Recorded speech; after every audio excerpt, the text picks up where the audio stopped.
Ray, Yeah. what's the name of that nightclub of yours again? You talking about the Boom Boom Room? Yeah, the Boom Boom Room. That's it.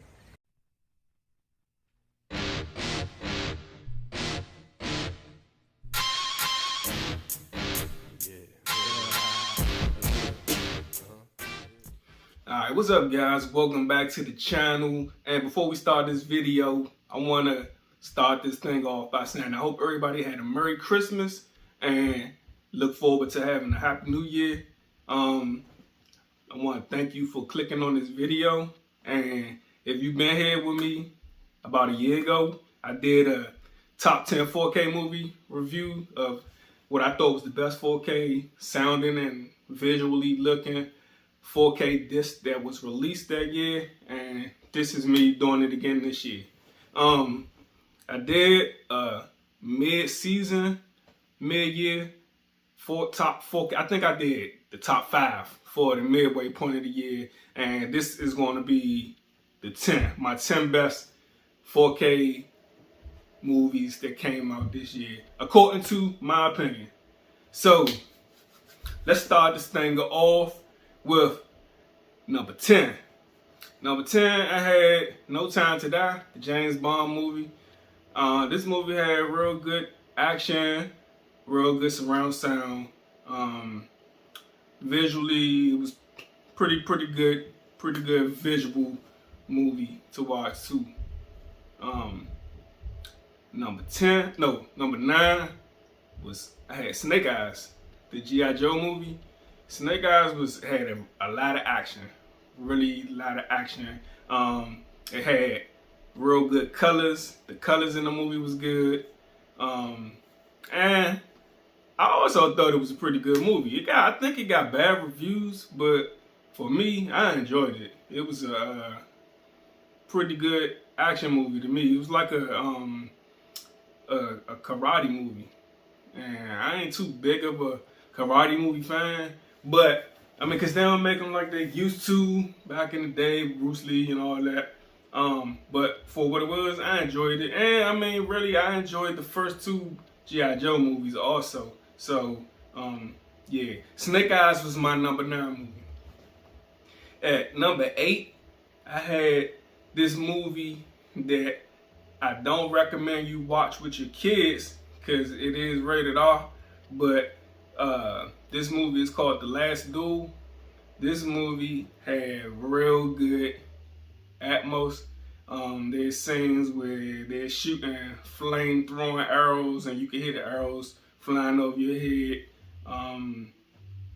It had good panning from left to right. When the horses galloping through the forest, you could hear each footstep, like you could hear the thump in the horse's footsteps. So The Last Duel, I think, was a real good surround sound film. And I want to say this, that this movie for me is probably going to lean more heavy towards the surround sound, because I'm a real big fan of surround sound over the visuals. So like if I had to pick between watching a movie that had good picture quality or a movie that had better surround sound with Atmos, I'm gonna pick the movie with Atmos 9 out of 10 times. So, yeah, what number we on? Well, we was on 8. All right, number 7. I think this movie is a sleeper. I don't think it got a lot of attention, but this movie was called Old. When I put the movie on, I definitely wasn't expecting this to be the type of surround sound movie that was gonna catch me, but it was a sleeper. It had sleeper surround sound effects. So I had Old as number 7 movie on my list.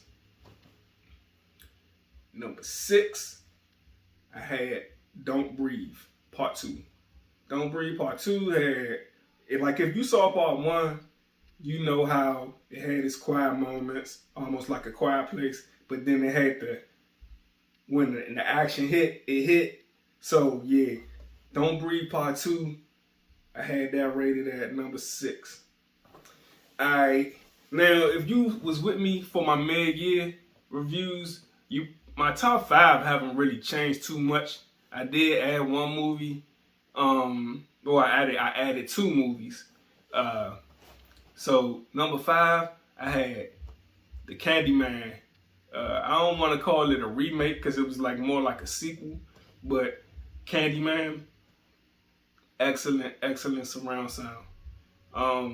I didn't really look at this movie as a scary movie. It didn't come off as a scary movie to me, but the picture quality was excellent, and it had, to me, top-notch surround sound. Alright, number 4, this movie, I could go back and forth between my number 4 and number 3 movie, but I'm going to go with Doom at number 4. Doom had my house shaking. Like, I could be upstairs and the movie playing, and like you could feel the low frequency effects through the floors in my kitchen upstairs. So Doom had real good surround sound. Alright, number 3, I'm just breezing through these, so I'm just gonna knock them out, get them on out the way. I don't want to hold y'all too long. But number 3, I had Elysium. Elysium was the movie with Matt Damon, sci-fi movie. This movie had a lot of action, a lot of low frequency effects, heavy bass, and just overall good surround sound. Number 2, I'm pretty sure y'all all saying this. The movie did not come out this year, but it did come out this year in 4K, which was the 2014 Godzilla movie. Godzilla 2014, if you know, you know. That movie, action-packed, thunderous sound, bass, everything you're looking for. And with that being said, if you've been with me throughout the year, you already know what number 1 gonna be. It hasn't really changed. For me, Godzilla vs. Kong. That movie had, to me, the colorful visuals. It had good HDR. It had the surround sound, had the bass, the low frequency effects. If you had somebody coming up over your house and you wanted to show off your surround sound, and they like, what movie you want to show to flex your system? Put on Godzilla vs. Kong and just sit back and watch your guests, watch their expression when they watching this movie. But yeah, that's it. That's my top 10 4K releases for 2021. And I hope you enjoyed my list. If it's anything that you feel like I left off of the list, leave them in the comments below. I would love to hear your opinions. And if you agree or disagree with my top 10, let me hear yours. And other than that, thanks for checking out the video. If you like my content, give it a thumbs up. And if you're new to the channel, thanks for checking out the video. And I'll catch y'all on the next one.